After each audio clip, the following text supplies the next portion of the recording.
برادران گریم در ایالت هسن در شهرهای مختلفی زندگی و تحصیل کردند. در هانا متولد شدند، در کاسل زندگی کردند، در ماربورگ زندگی کردند و همچنین در گوتینگن که شهری خارج از ایالت هسن در ناحیه مرزی هم زندگی و کار کردند. اما در مجموع نزدیک 30 سال در کاسل زندگی کردند و خیلی از آثار مهمشون رو در این شهر به رشته تحریری در آوردن. به همین دلیل در کاسل یک موزه به اسم دنیای گریم ساخته شده که در واقع مختص این برادران هست و به آثار اونها میپردازه.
Ei, Rotkäppchen. Weißt du, warum ich so große Augen habe? Guten Morgen. Damit ich dich besser sehen kann. Darauf ging sie weg und setzte sich auf das Stühlchen. Ei, Rotkäppchen. Weißt du, warum ich so große Ohren habe? Und hatte die Haube tief ins Gesicht gezogen. Damit ich dich besser hören kann. Und saß so wunderlich. Rotkäppchen.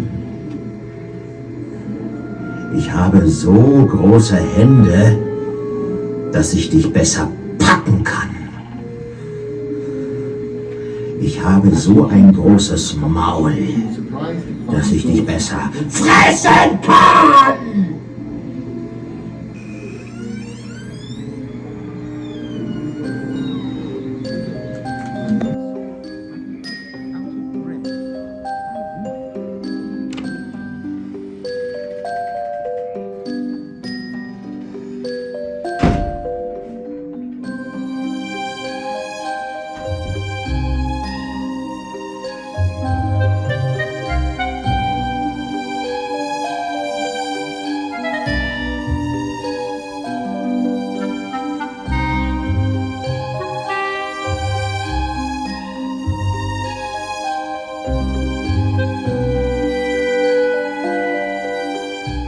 اولین سوالی که ما باید جواب بدیم اینه که اساساً چرا برادران گریم مهم هستن؟ آیا تنها به این دلیلی که یه سری داستان کودکانه رو جمع‌آوری کردن؟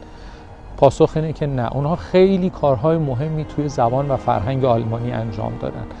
از مهمترین اونها میتونیم بگیم که اونها از بنیانگذاران رشته‌ای هستن که امروز ما به اسم جرمانیستیک یا مطالعات آلمانی میشناسیم.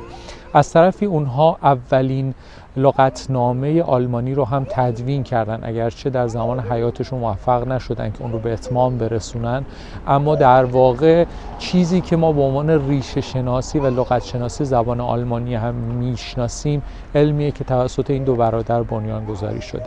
همه اینها در کنار تألیفات بسیاری که شامل برخی ترجمه ها، برخی ریشه شناسی ها، برخی اسطوره شناسی ها و نماد شناسی هاست، همه چیزیه که اساساً هویت و فرهنگ آلمانی رو ساخته.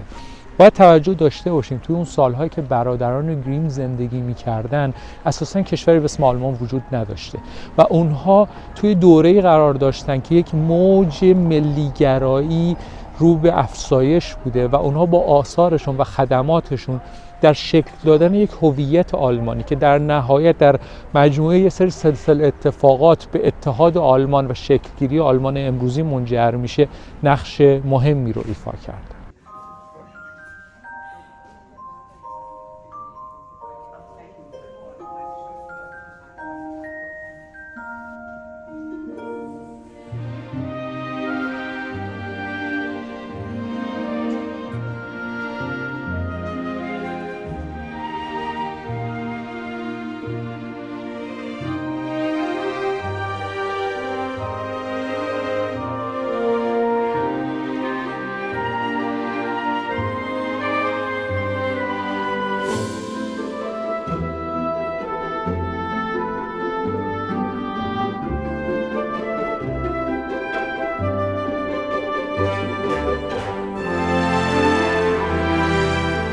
در سال 1830 یاکوب گریم از دانشگاه گوتینگن یک پیشنهاد دریافت میکنه که به عنوان استاد تمام در اون دانشگاه مشغول به کار بشه و ویلهلم هم به همراه برادرش به گوتینگن میاد و اگرچه در ابتدا به عنوان کتابدار مشغول به کار میشه، اما اون هم از 1835 به عنوان استاد در دانشگاه تدریس میکنه.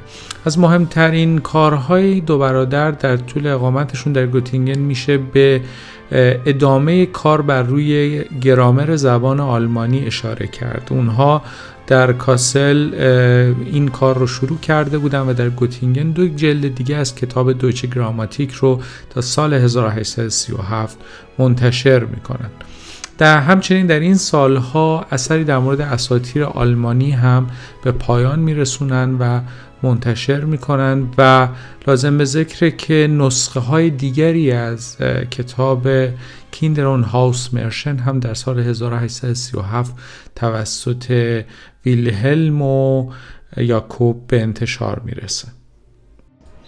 برادران گریم از نظر سیاسی هم بسیار فعال بودند. اونها در جهت متحد کردن پادشاهی‌های کوچیک مستقر در مرزهای آلمان در اون زمان به طور غیر مستقیم از طریق تحقیق در تاریخ و فرهنگ آلمانی و همچنین به شکل مستقیم از طریق فعالیت‌های سیاسی و روزنامه‌نگاری سیاسی تا فعالیت مستقیم مثل نقش یاکوب گریم در مجلس ملی فرانکفورت در 1848 بسیار فعال بودن و بسیار تلاش کردند. ویلهلم گریم همچنین به تدوین حقوق بشر در آلمان در اون سالها کمک کرد و در زمان اقامتشون در گوتینگن به دلیل بحث نقض قانون اساسی توسط پادشاه هانوفر ارنست آگوست اول، برادران گریم به همراه 5 استاد دیگه از کارشون برکنار شدن و از پادشاهی هانوفر اخراج شدن و این به این معنیه که اونها از گوتینگن خارج شدن و مجدداً به کاسل برگشتن. اگرچه این اتفاق بسیار تلخ بود و حقوق اونها قطع شد و دیگه کمک مالی بهشون نمیشد، اما این تایم بیکاری اونها باعث شد که اونها آغاز کنن کار عظیمشون رو بر روی لغتنامه و شروع کنن لغتنامه آلمانی رو تدوین کردن و حقیقتاً این کار بزرگ بدون فراغت دوران پس از اخراجشون حاصل نمیشد.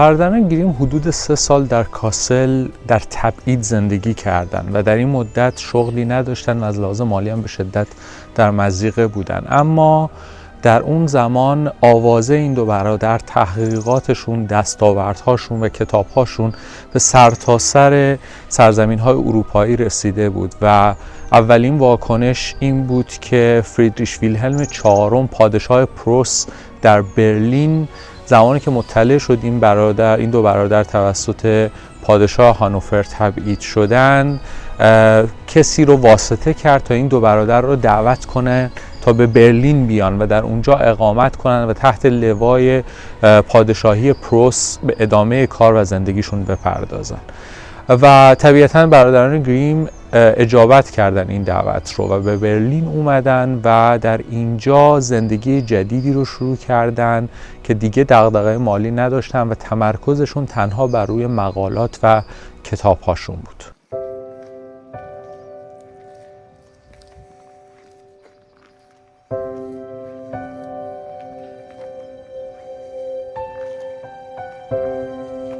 از 1840 حدود 20 سال برادران گریم در برلین زندگی میکنن و توی این مدت مهمترین آثارشون در واقع اون مجموعه مقالاتیه که بازتاب دهنده دیدگاه سیاسیشونه و منعکس میکنه که اونها چه نگاه لیبرالی داشتن در اون زمان به سیاست و حکومت. از طرف دیگه توی همین سال هاست که اونها تاریخ زبان آلمانی رو شروع به تدوین میکنن. در واقع تاریخچه‌ای که یک جوری پیوند دهنده فرهنگ و تاریخچه اجتماعی مردم ژرمن با زبانشونه و در واقع این هم یکی از ستونهای مهم شکل دهنده هویت آلمانی که در نهایت منجر میشه به تشکیل کشور آلمان.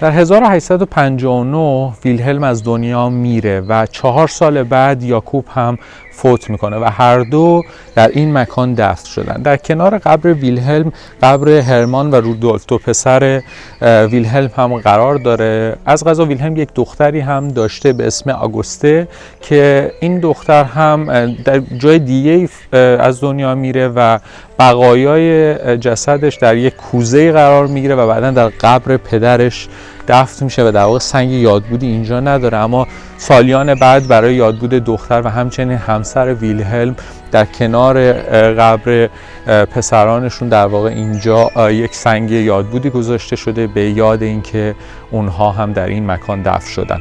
از نسل‌های بعدی خانواده گریم هم چند نفر در این مکان هستن، فقط برای اینکه بدونیم اسامی که در سنگ قبر انتهایی قرار گرفته اون در اون پایین به چه دلیل و چرا نام خانواده گریم بر روش حک شده. اما در واقع اینجا مکان آرامش ابدی برادران گریمه و در واقع نقطه پایانی روایت گلنس چنل از زندگی برادران گریم. ممنونم که با ما همراه بودین. امیدوارم که این روایت به طور کلی به اندازه کافی نکات مفید براتون داشته باشه. ممنونم ازتون. خدا نگهدار.